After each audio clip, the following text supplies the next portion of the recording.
All right, welcome back here to the Hill on NewsNation. So after a year of criticism and questions, President Biden finally visited East Palestine, Ohio earlier today. Of course, that is the site of the train derailment that released hazardous materials into the air and into the water, causing a health and environmental crisis in that small Ohio town.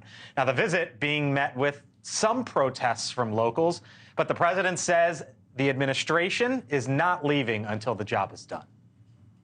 I want them to understand that we're not going home no matter what till this job is done. And it's not done yet. There's a lot more to do. Let me be clear. While there are acts of God, this was an act of greed that was 100% preventable. Too little, too late, Amisha, or right move to go at this time? It's the right move to go. I would argue that it probably should have happened sooner. I will say that there are several members of the administration, most notably probably Pete Buttigieg, who went down pretty much immediately within the first week, and that this administration has done a lot in terms of environmental awareness and funding towards ensuring that, this is relieved. But quite frankly, for generations, this could be a huge health hazard for people. So I definitely think that there should be more attention paid to it, and that people on the ground who live there are frustrated for good reason.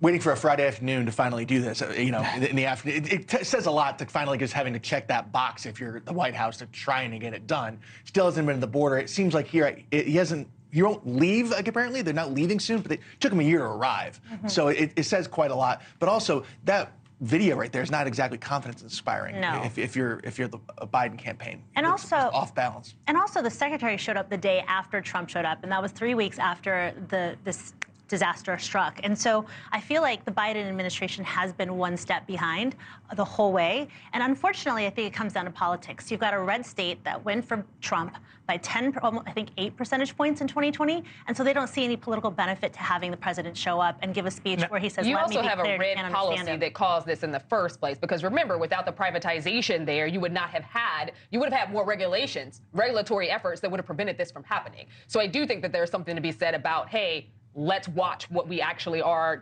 putting our fire behind, because when you have policies like that, privatization in many cases ends up with less regulatory power, and it's a lot more frustrating on the back. So you bring up freight train acts, you bring up freight trains, right, which was the source of all this. Derailments in 2022 was 65. This happened basically at the beginning of 2023. And even with this happening, train derailments still spiked, a 14% increase. All accidents, train accidents, up 12%. So there are clearly things on the policy front, Matt, that need to get done here. Absolutely. And let's not forget, too, there's a big Senate race in Ohio, too. So how this will color the Senate race and whether Biden shows up in campaigns for Sherrod Brown, who has managed as a Democrat to outrun a lot of Republicans in a red state. Let's face it, he's elected in 06. During the Bush kind of Iraq war rebellion. Now he's a very tough race. He's probably the underdog no matter where he is. Does Biden come back and campaign for him? That kind of marks a lot of this as well. So there's been a lot of focus, and rightfully so, on the president, right? Why did it take a year to go? I was one of the folks in the briefing room asking early on, are you going to go? Are you going to go? They said yes. And a bunch of us were asking. And so there are right questions to ask about why so long. But I would also note the Republican congressman who represented that district took off and left. Got a high-paying job and said, I'm out of here. Good luck. And so it brings the question, with all the focus on President Biden, has Washington in general failed this town? Well, it depends on what you think Washington can or cannot do for this town. I grew up not far from there. I grew up just south of there in the northern panhandle of West Virginia. And to the political consequences, Pennsylvania is right there. Yep, it's like right on. And Pennsylvania is the most important state of every state. And there are many of the people who were affected live in western Pennsylvania. And so that is of material interest, certainly the Sherrod Brown race. But I will caution Republicans this. Okay. J.D. Vance and a lot of the people on sort of the nationalist populist wing in the Republican Party think that they're going to out-Democrat the Democrats on this stuff.